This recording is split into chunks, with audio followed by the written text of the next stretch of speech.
বঙ্গভূমি, মানুষের সাথে মানুষের পাশে।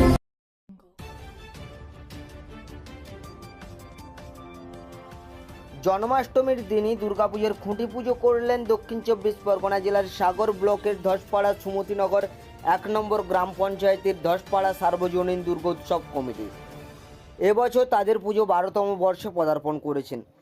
তাদের এবছরের পুজো প্যান্ডেল তৈরি করা হচ্ছে পাটকাঠি দিয়ে এবং প্রতিমা তৈরি করা হচ্ছে চানাচুর ও চিপসের প্যাকেট দিয়ে। এই পুজোর খুঁটি পুঁতি উদ্বোধন করেন সাগরদ্বীপের প্রাক্তন ফুটবলার বিমল চন্দ্র বাগ। উপস্থিত ছিলেন সাগর ব্লকের এডিও তপন কুমার দাস, পুজো কমিটির সভাপতি ও বিশিষ্ট সমাজসেবী অলোকেশ দাস এবং ধসপাড়া সুমতিনগর 1 নম্বর গ্রাম পঞ্চায়েতের পঞ্চায়েত সদস্য তথা পুজো কমিটির সহসভাপতি দেবব্রত দাস, এছাড়াও পুজো কমিটির অন্যান্য সদস্যবৃন্দ। এই বিষয়ে পুজো কমিটির সভাপতি বলেন, ধসপাড়া সুমতিনগর 1 গ্রাম পঞ্চায়েতের অধীনে আমাদের প্রসন্ন মাধ্যমিক স্কুলে এটা আমাদের 12 বছরের দুর্গোৎসব। আজকের আমাদের ভিত্তি স্থাপন হলো এবং বিশিষ্ট ব্যক্তিবর্গের দ্বারা আজ ভিত্তি স্থাপন হয়েছে।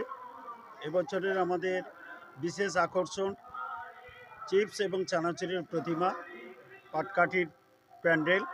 তাই সমস্ত সাগরদ্বীপবাসীর কাছে আমাদের কমিটির পক্ষ থেকে বিশেষ অনুরোধ, যাতে আমাদের এই প্রতিমাটা সবাইকে আমন্ত্রণ থাকলো প্রতিমা দর্শন করার জন্য।